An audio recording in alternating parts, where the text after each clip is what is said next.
Good evening, everybody, and welcome to Rob's Newsroom.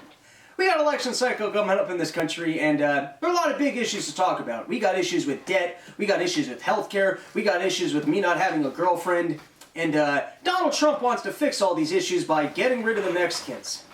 And it just seems to me like maybe we can try some other things first. I mean, it's scary to think that we got another guy with a bad haircut who thinks he can solve a country's problems by getting rid of a bunch of people.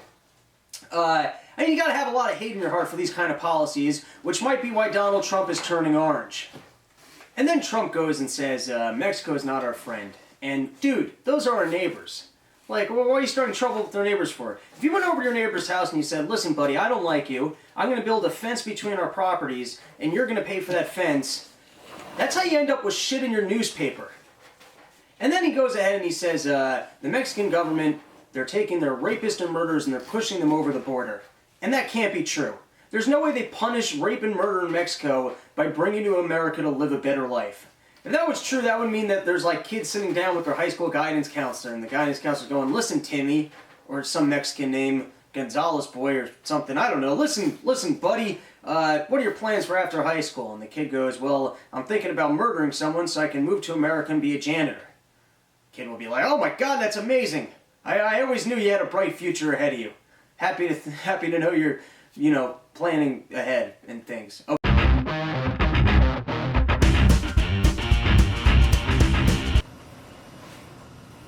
Scientists have created a Viagra for women, and while it turns some ladies on, it has side effects of drowsiness, fainting, and nausea, which kind of sounds like they've just invented a new alcohol.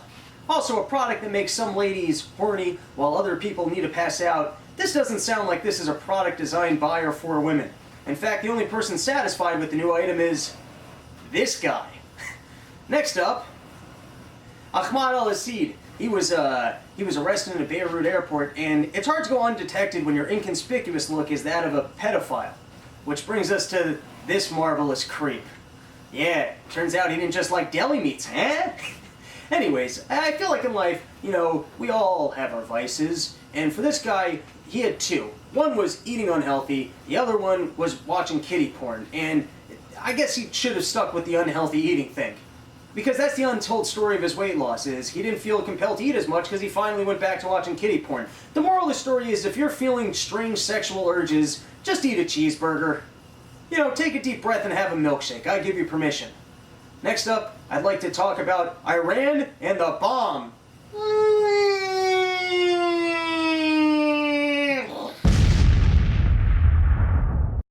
Darkness, my old friend.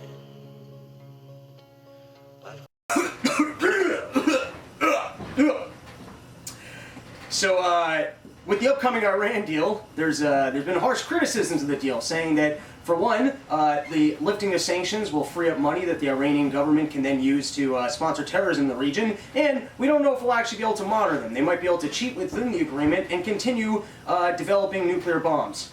To this, Obama had to say, one, backing out of the deal will destroy American credibility. We put this together with other nations, and I could just see those other nations being like, dude, this thing was your idea. Don't blame this on us. And then Kerry said, I can't go back. That would be embarrassing. And we're the fattest country in the world. I don't think we get embarrassed that easily. If we did, we'd probably be better at math. Lastly, it turns out, the most secret Iranian base, they reserve the right to self-inspect. And if I had to guess, they're probably going to come back from those inspections and go, yeah, there's still nothing here. Remember when we told you beforehand we were just doing that for energy? It's the same thing. Like, can you imagine if the IRS let you audit your own taxes? You just be like, yeah, I owed 33 cents last year. That was accurate. I mean, sure, I bought this Lamborghini, but I'm telling you, if you could look at my finances, I monitored this myself and I really only owed 33 cents. And the smell of fumes is getting me pretty... I'm going to pass out. So that's the end of this broadcast. Good night, everybody, and thank you.